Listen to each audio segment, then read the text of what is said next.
past where you guys start? What led you into dubstep? Well, we started producing like hip hop about 5 years back in Toronto. Came up on that kind of stuff. I think we were like 6 or 7. Yeah, maybe 6 or 7 years ago. We were like into like, you know, digging like records. Yeah, digging in the crates, yeah.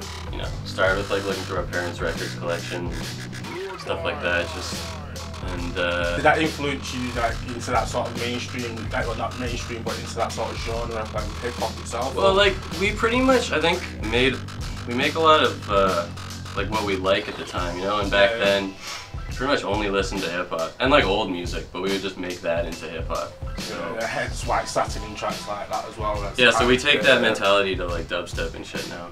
So, but yeah, like I don't know, when we started listening to more electronic music, our production sort of went there, and yeah, just a lot of variety. So what came first, the production or the DJing for you guys? Production for sure. Was it, yeah?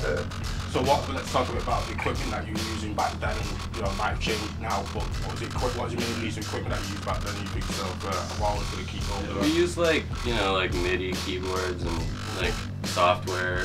What sort of software would you really use hardware. A lot of people do use like Massive. That seems to be like a really big key. Yeah, for sure. Massive is pretty key. It's good. There's FM8 a lot of good. FM7. People use that as well. So you guys use FM's definitely you get a lot of cool noises out of that. Nowadays, like back then, we weren't really about the making like interesting sounds, but now that's pretty much all we're trying to accomplish. Like just making unique sounds. Yeah, pretty much. I think that's what it's all about these days. It's like so much stuff has been done, you know. You do it with like a different sound now. It's like you can make something good again. And even though dubstep's still a very new genre, it seems to branched out every different way really. There's always something, you know, commercial, something underground, something mid-level. There's always something that somebody can listen to, whether it's dubstep or not. You know, they can listen to it and think, yeah, I really like that.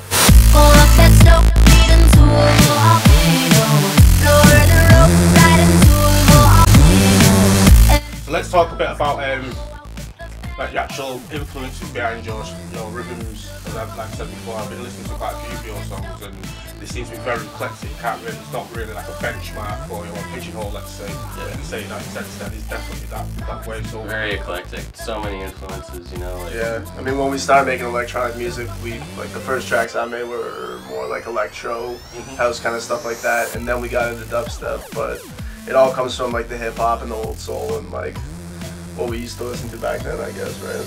Yeah. Like I don't know.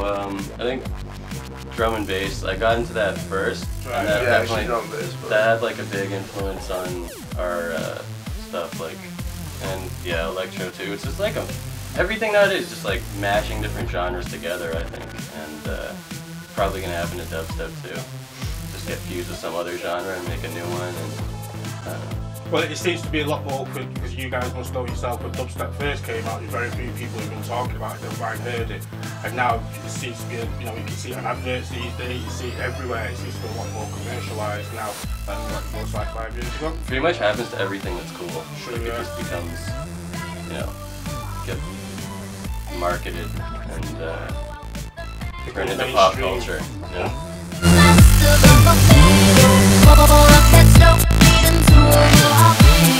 So let's bring it a bit forward now and start talking about your own productions. What was the first dubstep track that you heard and you thought to yourself, I can do something like that, or was you actually I don't know, what was what's your main influence? I thought, yeah. I mean, I didn't really get into it until very recently. Like the first track I probably heard was like a Scream track or maybe even a Rusco track. And I think there was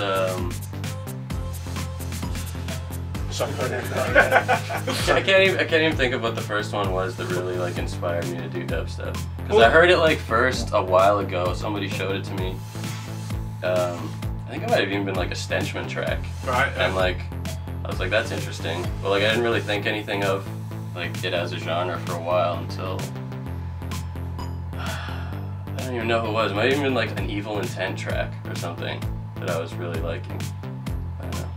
So once you heard that sound and you realised that you could be very much part of that scene, is it something like it's big in Canada as well, which it must ask you guys? Yeah, it's just starting to blow up a lot, especially where we're from, Toronto. Like it's really just starting to blow up. We do like a bi-weekly party there that's like kind of pushing it in that direction. We're I don't know. It's called Bass Mentality. Bass Mentality, Right, yeah. okay. And yeah, it's just been doing really well. Like we started off and it's like not that many people came out. We didn't really promote it, but now we're getting like, we moved to like a bigger venue. We got like lineups around the block. It's like packed every time On a Wednesday we do too. it. Yeah, on a Wednesday. On the off night.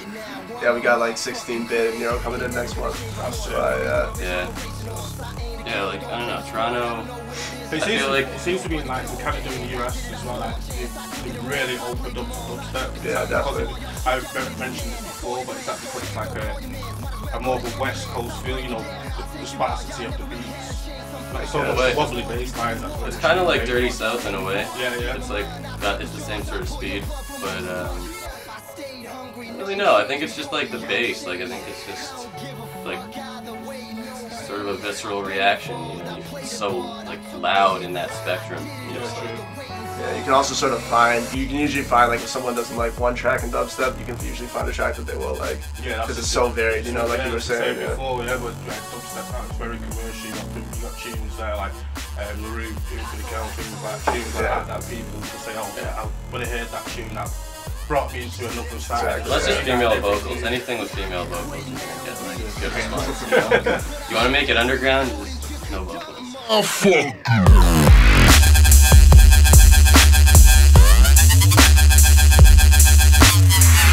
Right, so let's talk about White Satin, which is one of my favourite tracks by you guys. Big ups on that track. It actually blew me away when I first heard it. I was kind of curious, I must admit, when I first heard it. But by the time it all kicked in, it really didn't make sense to me.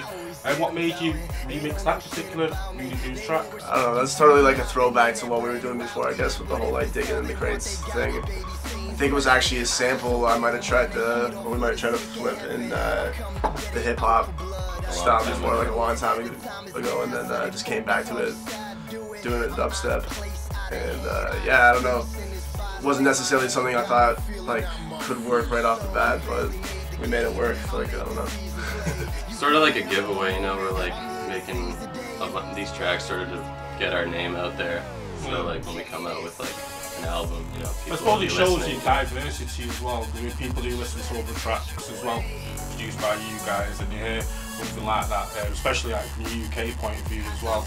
It's like, well, you've not really heard these guys before, but wow, I really do like that, and I like the way that they move from genre to genre, and you're really good at that genre as well. It's like a case of just bouncing and just trying to fit in. So was that a conscious decision to bounce from one genre to another, or was it very much, oh, I really like this today, we're gonna do that today? It's a bit of both, I guess. We really like all the stuff we do, you know. I mean, all the different genres we try to like dip into. Like we just do what we like. Yeah, pretty much. Like, you know, if we're really like feeling like listening to something a lot, you know, it's probably gonna filter into our production, like in some way or another. You know? Yeah, like we're working on a lot of different types of shit right now. Well, that's what I'm going to just about to say now. What are you guys up to nowadays? What's in the pipeline? What tunes can we expect from you guys? Well, we've been dropping the remixes every once in a while, sort of just to build things up and gain hype. But we're really working on like an album of original stuff, and that's going to be like all over the place, not just dubstep or like electro house, like anything specific, really. Like noise, sort of, yeah. Like, they're big most influence, recent as a matter of fact. Yeah, that through your music sounds Yeah, really like what they do with their album. It's kind of like similar kind of idea, actually. Like we have a lot of unreleased stuff, and yeah, people will be hearing that soon.